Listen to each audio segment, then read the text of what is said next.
The energy of the year is entirely encapsulated twice within the year, a time fractal compression, one day equaling the entire year. The energy of the coming year of red overtone moon is, I empower in order to purify, commanding flow.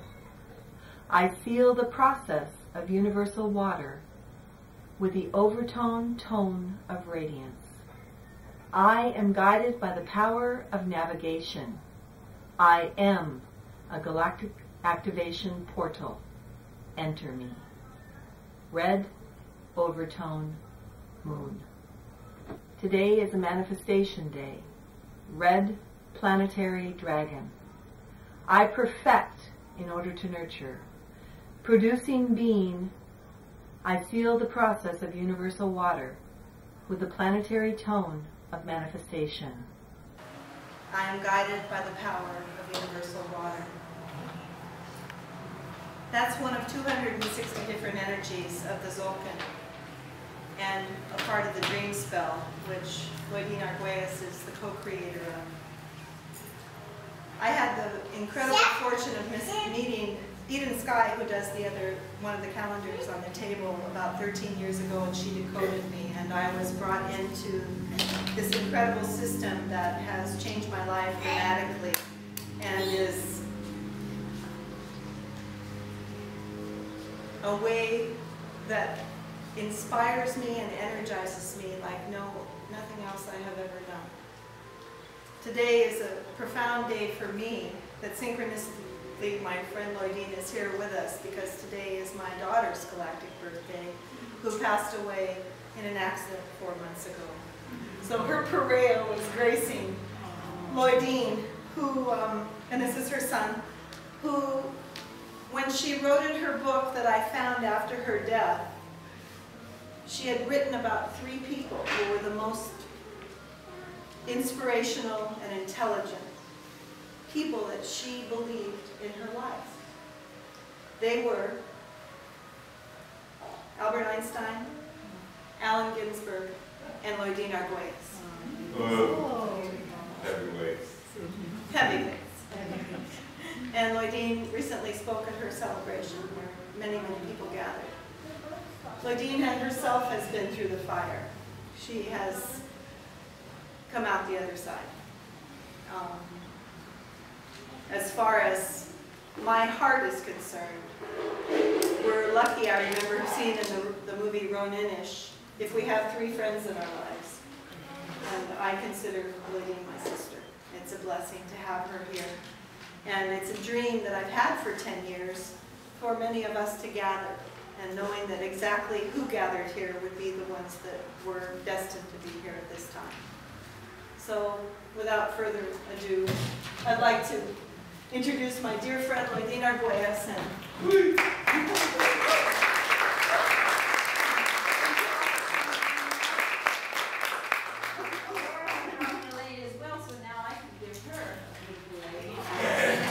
Most auspicious day.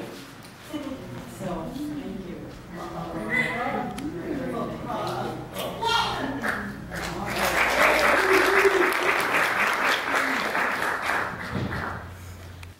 Well, life is synchronicity. We're continuously made aware of how interconnected we all are. And I actually have been in this room the past 3 days attending a beautiful Jiu-Jitsu healing touch training with some of you here. And I told Aurora that this date, July 18th, would be my 1 day off, and that it would be fine if she'd like to plan an event so we could bring people together around the calendar. And she had no idea that the program was at this church of the Pacific, and so she booked this room. And so once I got here and realized where I was and that I would be here again this evening, and then the auspicious coincidence of it being the red planetary dragon, which was her beautiful daughter Sydney's galactic signature. And so I can open with the heartfelt knowledge that we are so guided to be where we need to be when we need to be there. So I've been so helpful to be It's so helpful to be here with you, Aurora, at this time, for my part also. And I am a woman who has had many lives, as I think most of us have as we get into our wisdom years. I actually have been able to contemplate my life in kind of 21-year cycles, because at the age of 21, I got married the first time and had a family with a beautiful man who was an engineer with IBM. And then the next, 21 years later, I met Lloydine Arguelles, and that began a journey of 21 years in the whole discovery of the natural timing frequency and the Mayan calendrical system. And how I got connected, when I met Jose in 1981, I actually didn't know about the Mesoamerican culture of the Maya.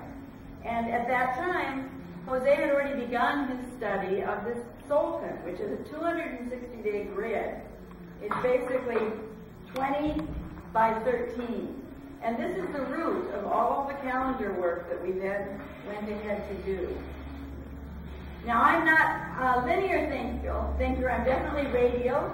So what I'd like to do is continue first with my personal story, and then simplify for you basic codes that if you do enter into this calendar system, you have the tools to actually know how to follow it.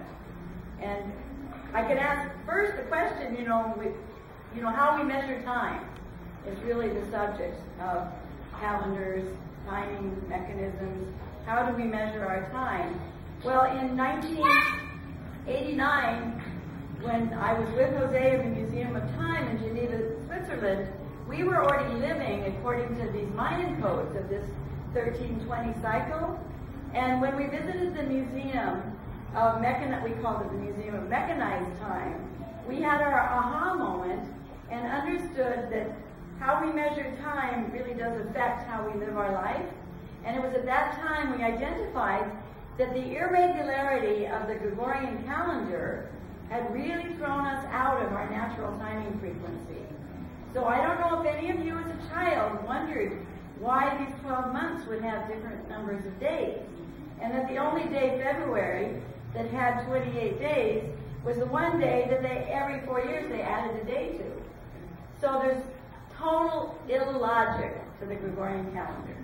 Now, any woman knows that when she's gone to her obstetrician and is told when her baby is coming, well, they're using a Gregorian calendar. So in principle, our babies always arrive a week late or a week early according to that timing frequency. But we have an inherent timing frequency in our body. We are time. I am time. I live in my time. And time can be subjective. If you're at a really boring lecture, it'll take forever, and you'll sit and think, oh, it took such a long time. When you're enjoying yourself, time can fly by. That's the example of the way in which time is really subjective. But we are very early in our life taught about the Gregorian calendar. And the Gregorian calendar could be seen as an instrument of control. The Gregorian calendar codified in 1582 by Pope Gregory XIII. At that time, putting that calendar into its current form, that calendar was used throughout the colonization process when the Vatican had the edict that said, if a Christian finds a land held by non-Christians, that Christian has the right to take the land. And that's the whole story of the colonizing of planet Earth. And what better way to colonize peoples who are living in natural time than to give them a calendar that throws them completely out of their intuition.